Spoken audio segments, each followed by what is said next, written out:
I'm Bruce Leslie and I'm Regional Ranger Special Operations that has a small grouping of special rangers that do specific jobs throughout the Kruger Park in the IPZ and outside of the IPZ. The Kruger Park being just under 2 million hectares, approximately the size of Israel.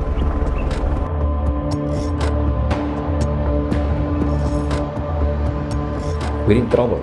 This is a serious onslaught on our natural resources. It's unabated, it's relentless.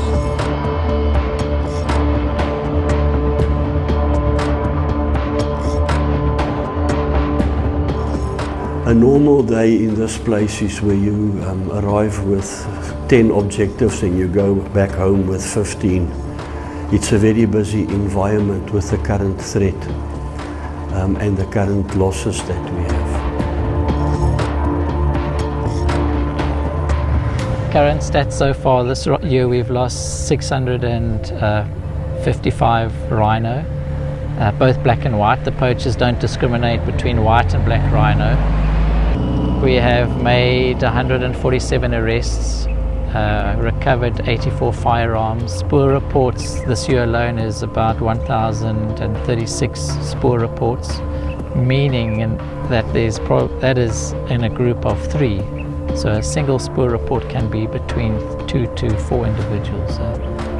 And that kind of gives you a scale as to the amount of illegal people hunting at any one time over a period of 11 months. So 1,200 spoor reports in 11 months is a huge amount of people operating illegally within this 20,000 square kilometers. And obviously there are hotspots within that area depending on where the rhino densities are.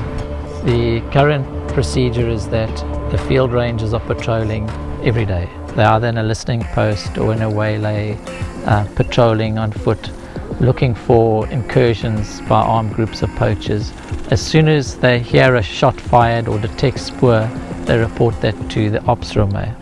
From there, the ops room makes a decision as to where do we deploy the rapid response teams and which is the most likely chance of success. For many years now, since the so-called rhino war started, mention was made of technology, but it was always these vague one-paragraph mentions. And I realized once I've got acquainted with the situation that we will need a force multiplying effect of technology. I could think of nobody else and no instance else to approach than the CSIR as a technology partner, and I approached them in January of 2013. And that was the start of an alliance. We later that year signed a formal agreement, and throughout that year we worked very hard to compile what I call the technology roadmap. Many people talk about technologies. Few knew then or know now even what will be applicable, what will work, what will make the difference. It was hard work and slog, and the CSIR came to the party in a big way financially, manpower and expertise wise, sharing what they have and tapping into many resources. Towards October last year, we then realized what can work. We had a good idea of the roadmap and where it can take us. The whole process was accelerated with the Buffett Foundation grant of 250 million rand, and we had to go into a higher gear. We had to go very fast. And yet again the CSIR came to the party. They just threw resources on this since January of this year so that in March we could make a submission that got us the grant, and that is what we're implementing now. The CSIR is responsible to support sandparks in the optimization of the ranger system. The 3 areas of focus is currently the observation system, where we assist sandparks rangers to observe day and night over short and long distances and make sure that they can see whatever threats there are in the Kruger National Park. The second area of responsibility is the weapon systems that they've got deployed, where the rangers have the ability then to engage with the threats over short and long distances and also day and night. And then also the third area of responsibility is then the personal equipment of the rangers to make sure that they can deploy over short periods or longer periods of time and in specialized conditions, and make sure that they can then optimally utilize all the equipment and their skills to counter the threat. The CSIR is also responsible to look at ranger mobility, and in that specific domain there are 2 focus areas.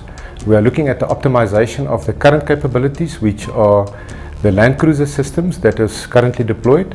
It is then utilized to look at the optimization of the reaction force capability to react quickly over short and long distances in the specific areas of deployment, and also to optimize the equipment of the rangers and also the specialized equipment that must be deployed in that specific area.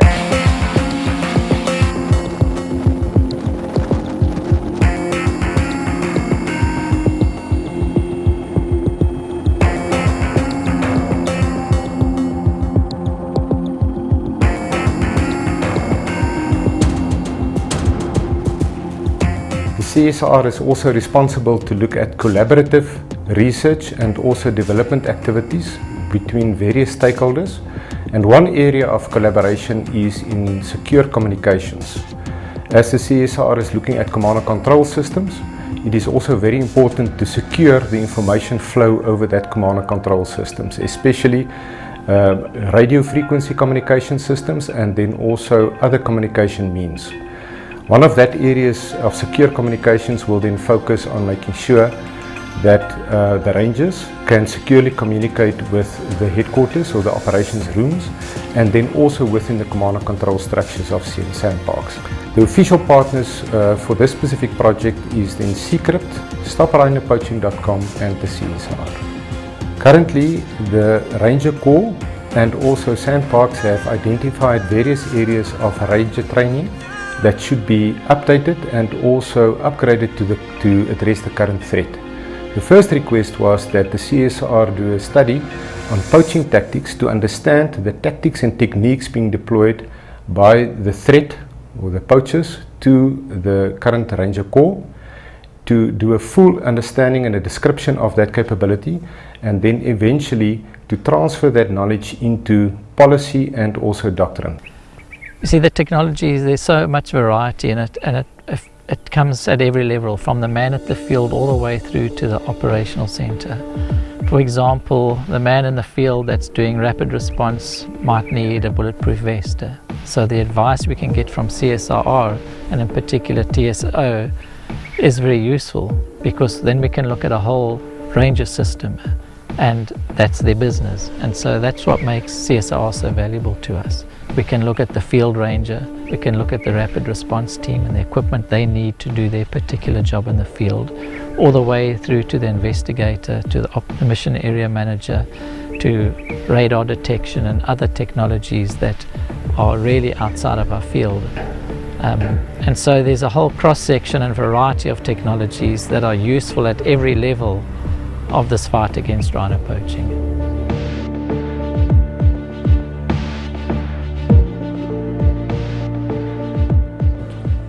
All these technologies are mainly focused on surveillance, early warning, detection and tracking. It would be useless to have these if you don't have a nerve center, and that is why we have the operations room. In this room, in this nerve center, you will have situational awareness, you will have decision support, you will have some predictive analysis. It will allow you to deploy intelligently, it will allow you to control deployments, to make timely decisions. It is all about sending the ranger force to the right place and not all over the bush. This is the start of a journey. This will take quite some while to perfect over the next year specifically.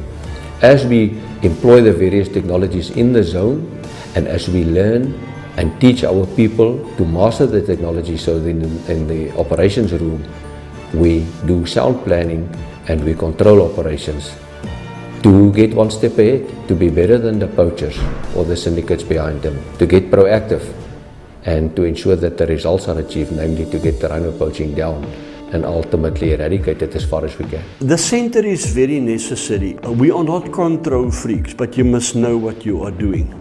And it's big. We're sitting with 2 million hectares of here. A poacher can walk past you 50 meters from you in the dark here. You have to know what's going on. You have to know where the tracks are. You have to study where they come in. You have to know what they do over full moon. You have to know when they come to the shopping center, before Christmas, after Easter weekend, whatever. These tendencies must be recorded, and you must do operational research, and you must plan in terms of how these things happen.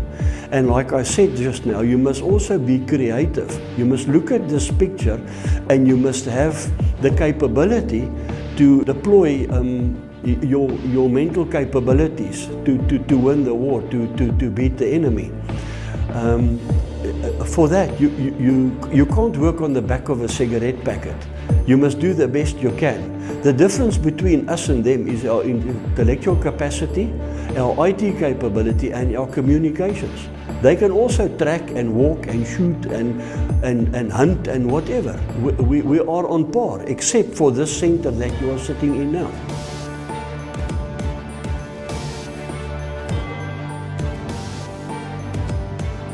Seemore Echo is a system that we customized specifically for anti-rhino poaching and for the environmental asset management.